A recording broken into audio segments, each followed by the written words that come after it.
आपने एक मूवी देखी होगी थ्री इडियट्स। हाँ। थ्री इडियट्स में जितना टैलेंटेड आमिर खान था, रियल लाइफ में उससे अधिक टैलेंटेड सोनम वांगचुक हैं। सोनम वांगचुक कोई नेता नहीं है। सोनम वांगचुक इस देश के बुद्धिजीवी लोगों में से हैं, बहुत पढ़े लिखे हैं।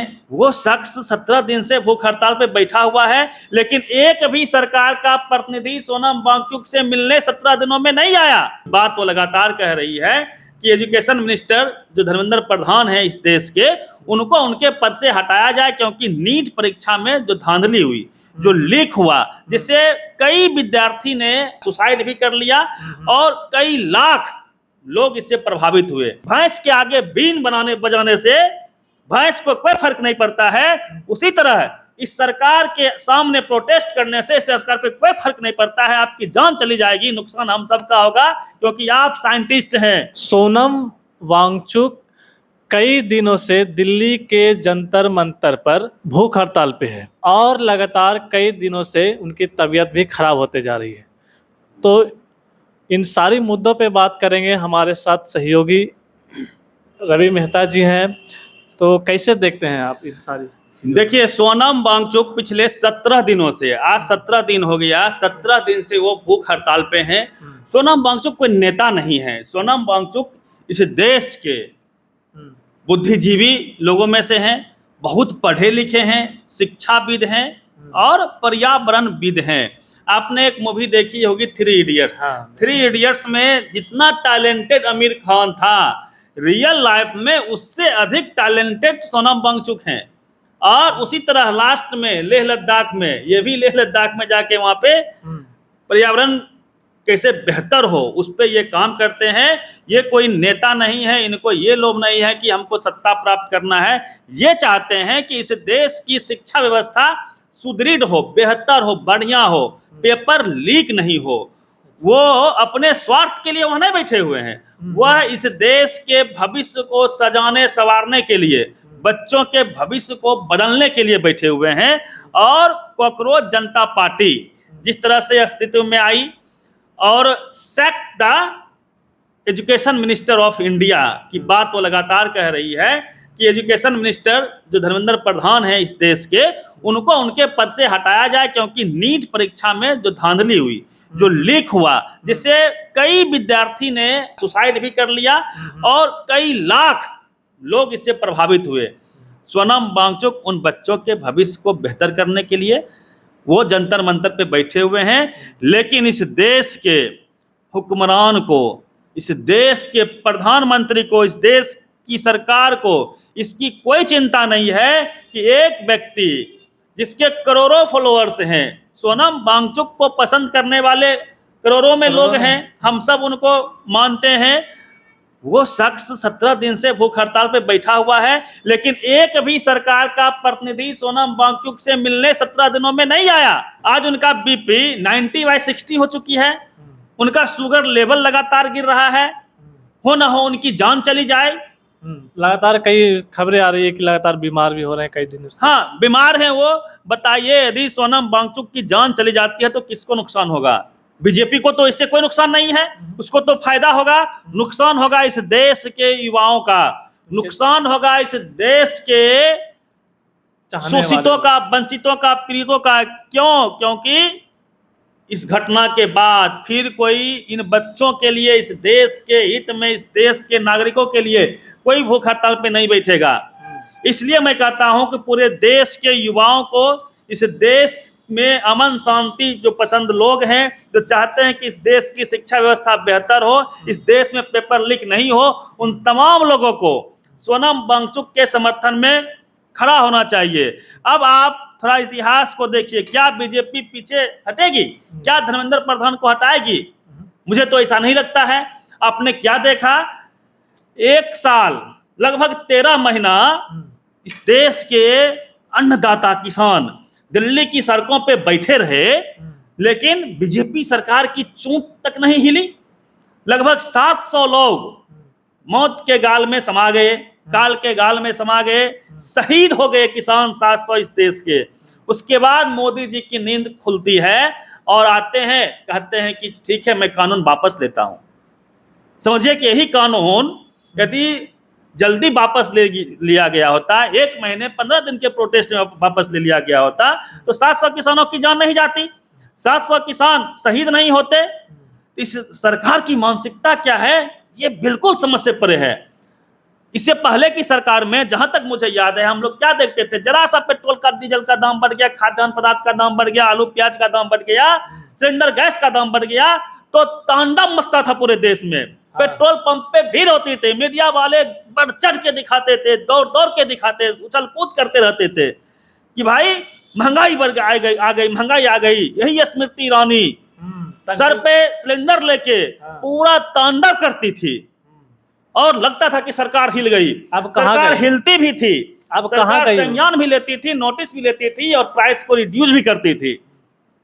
मतलब प्रोटेस्ट का यह असर होता था। कोई भूख हड़ताल पे बैठ जाए, अन्ना हजारे भूख हड़ताल पे बैठ गए थे तो सरकार हिल गई थी, मनमोहन सिंह की सरकार हिल गई थी। और कई जानकार इस बात को मानते हैं कि 14 में जो सरकार गिरी कांग्रेस की, उसी आंदोलन की वजह से गिरी। यह भी वास्तविकता है एक। लेकिन आज देखिए, मतलब लोगों को इस तरह से माइंड वॉश कर दिया गया है कि प्रोटेस्ट करना लोग भूल गए हैं। कोई बोल रहा है पेट्रोल डीजल का दाम बढ़ गया, कोई बोल रहा है किसी मुद्दे पे, ज्यादा जो बोलता है उसको जेल में डाल दो, ज्यादा है कोई कुछ बोल देता है देशद्रोही घोषित कर देते हैं लोग। पाकिस्तान ये मुस्लिम कोई प्रोटेस्ट करे एनआरसी पे तो वो पाकिस्तानी हो गया, स्टूडेंट करे तो एंटी नेशनल हो गया, किसान करे तो खालिस्तानी हो गया।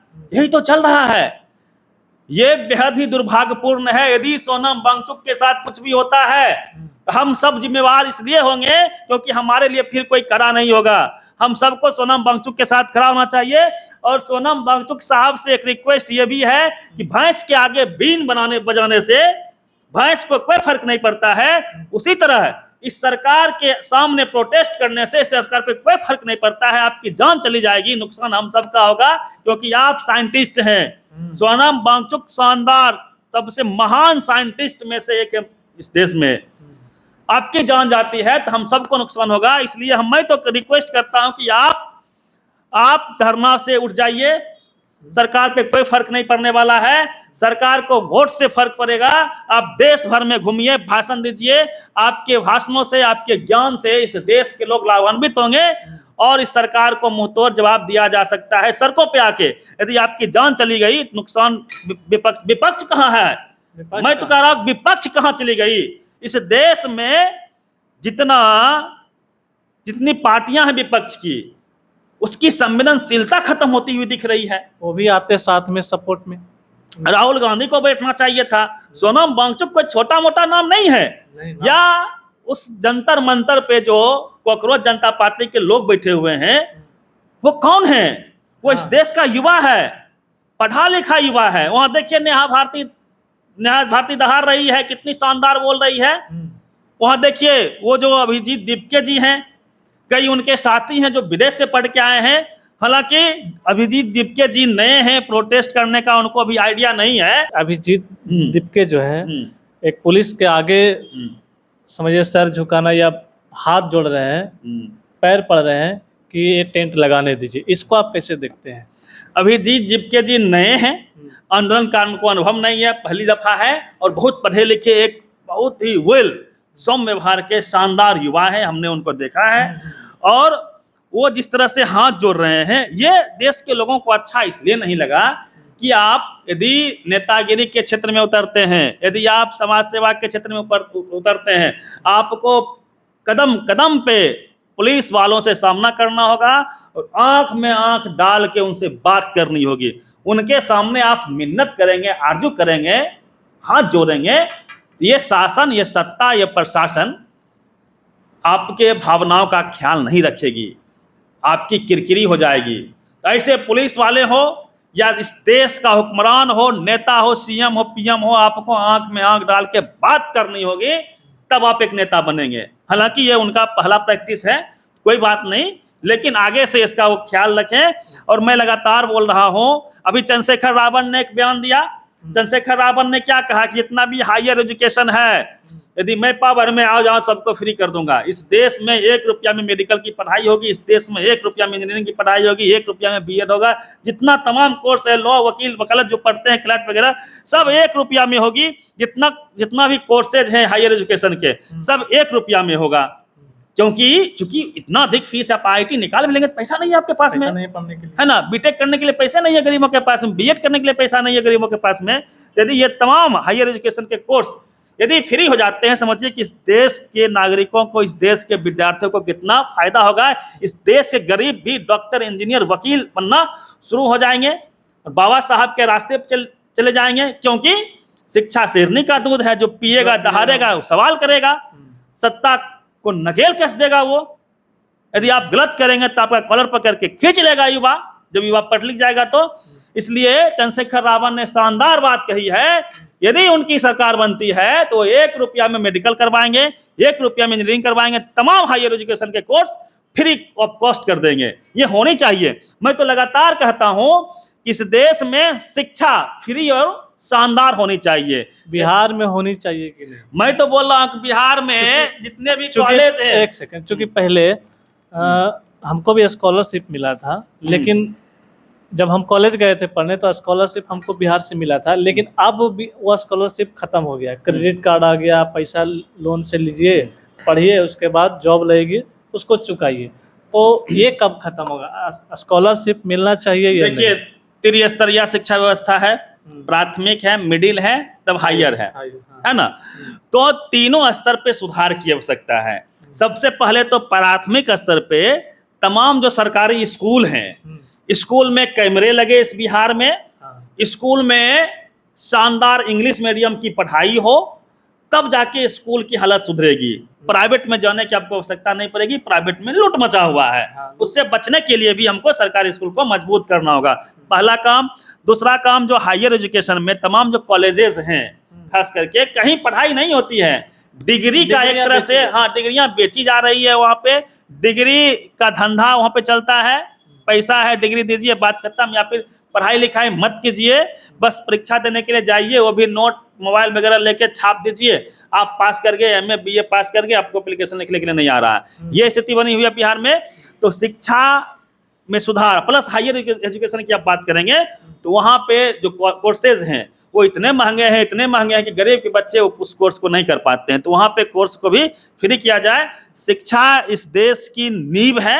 शिक्षा में सरकार प्रॉफिट नहीं खोजे, उसमें योगदान करे और हर व्यक्ति को समान अवसर मिले।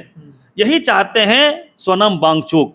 इसलिए चाहते हैं कि इस शिक्षा मंत्री को, जो धर्मेंद्र प्रधान जी हैं, उनको हटाया जाए, कोई बेहतर शिक्षा मंत्री लाया जाए जो इन तीनों स्तर पे सुधार करे और एक आम गरीब का बच्चा भी सोनम वांगचुक बन सके, साइंटिस्ट बन सके, पढ़ाई लिखाई कर सके। ये वास्तविकता है। तो मैं बार बार कह रहा हूँ कि सोनम वांगचुक जी के साथ हम सबको खड़े होना चाहिए। सोनम वांगचुक जैसे लोगों की इस देश की जरूरत है, उनकी बातों को सुनने की आवश्यकता है।